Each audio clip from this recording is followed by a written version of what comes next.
اس مہینے میں خاص طور پر پہلا عشرہ جو ہے وہ زیادہ امپورٹنٹ ہے. اگر یہ امپورٹنٹ ہے، اہم ہے، فائدہ مند ہے، تو پھر کریں کیا؟ ایک تو جو کچھ آپ روٹین میں کر رہے ہیں کرتے رہیں، اچھے کام جن کو بھی آپ اچھا کام سمجھ کے کرتے ہیں، اور دوسرے کچھ خاص چیزیں بھی جن کا ان دنوں میں اہتمام کرنا ہے، جن میں نمبر 1 اللہ تعالیٰ کا ذکر ہے. ذکر تو ویسے بھی ہم دن رات کرتے ہیں، لیکن ہمارا طریقہ کیا ہوتا ہے؟ جو دل میں آتا ہے ہم کرنے لگتے ہیں. کبھی سبحان اللہ و بحمدی کا خیال آ جاتا ہے تو وہ پڑھ لیتے ہیں، کبھی زبان سے استغفر اللہ نکلنے لگ جاتا ہے، کبھی لا الہ الا اللہ پڑھنے لگ جاتے ہیں. سب اچھا ہے، جو آپ کا دل چاہے پڑھے، لیکن ان 10 دنوں میں خاص طور پر تکبیرات پڑھیں. تکبیرات کیا ہے؟ تکبیر سے ہے یہ لفظ اللہ اکبر کہنا، یعنی اللہ کی بڑائی بیان کرنا. اللہ تعالیٰ تو ہے ہی بڑا، ہم کہیں یا نہ کہیں، ہم مانیں یا نہ مانیں، وہ تو ہے ہی بڑا، لیکن اس کی بڑائی کا جب ہم اظہار کرتے ہیں تو یہ بات اللہ تعالیٰ کو پسند ہے.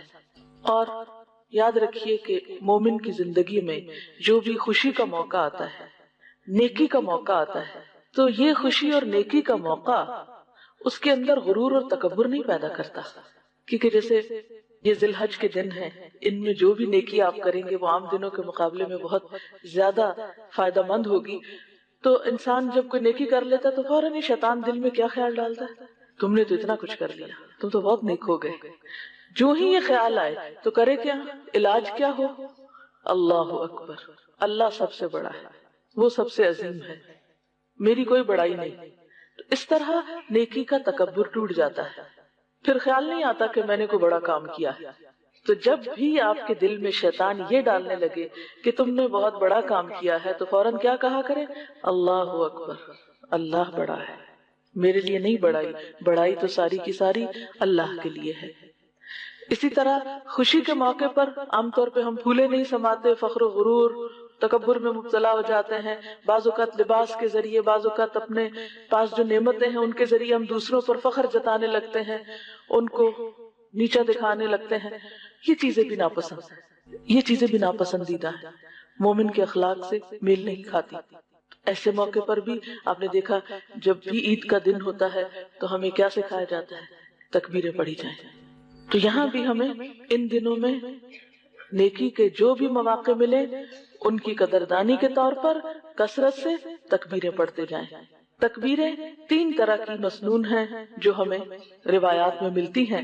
نمبر 1 اللہ اکبر اللہ اکبر اللہ اکبر لا الہ الا اللہ وحدہ لا شریک لہ لہ الملک ولہ الحمد وہو علی کل شیء قدیر.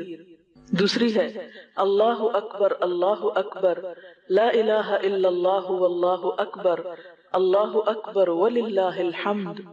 تیسری ہے اللہ اکبر کبیرا والحمد للہ کثیرا وسبحان اللہ بکرۃ واصیلا.